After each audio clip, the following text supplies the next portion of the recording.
अच्छे संस्कार की कहानी। यदि आप मेरे चैनल में नए हो तो मेरे चैनल को सब्सक्राइब करें, शेयर करें और लाइक करें।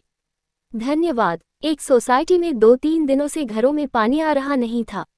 इस सोसाइटी के बाहर नगर पालिका का नल था जिसमें पानी आ रहा था।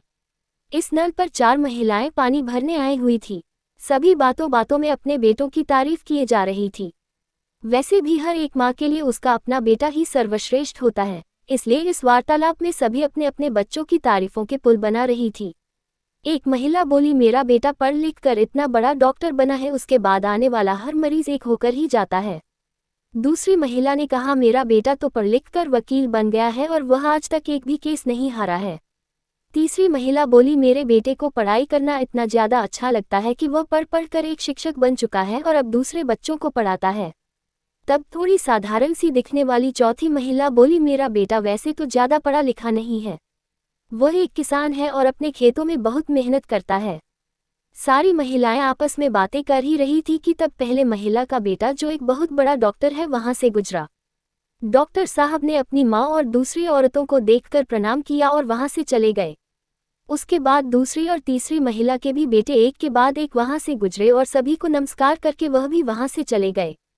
सभी महिलाएं खुश थी कि उनके बेटों के संस्कार कितने अच्छे हैं कि तभी वहां से चौथी महिला का किसान बेटा आते हुए देखा, जो अपनी मां के सिर पर पानी का घड़ा देखकर दौड़े दौड़े उसके पास आया और घड़ा तुरंत अपने हाथों में ले लिया। बेटा बोला, माँ भला तुम क्यों चली आई, मुझे बोल दिया होता तो मैं ही पानी ले आता। बाकी सभी तीनों महिलाओं की आंखें फटी की फटी रह गई इस किसान बेटे के संस्कार देखकर। कहानी की गहरी सीख। हम ये सीख सकते हैं कि सिर्फ पढ़ने लिखने से आदमी संस्कारी नहीं हो जाता, वह संस्कारी तब होता है जब उसे यह सारे संस्कार व्यवहार में सिखाए जाते हैं। बड़ों को मैं कहना चाहूँगा, इस तरह के संस्कार व्यवहार में सिखाने के लिए आपको कुछ ज़्यादा करने की ज़रूरत नहीं है, क्योंकि बच्चे अक्सर वही दोहराते हैं जो घर में उनके बड़े या बुजुर्ग लोग करते हैं। ये कहने की ज़रूरत बिल्कुल नहीं है कि हर माँ को अपने बच्चों के प्रति जो जिम्मेदारियाँ होती है वो कितनी बखूबी वो निभाती है। ये कहानी सभी बच्चों के लिए है कि उनका ध्यान इस बात पर जाए कि जब हमारे बड़े अपनी जिम्मेदारियां नहीं भूलते तो हमें भी अपने संस्कार नहीं भूलना चाहिए।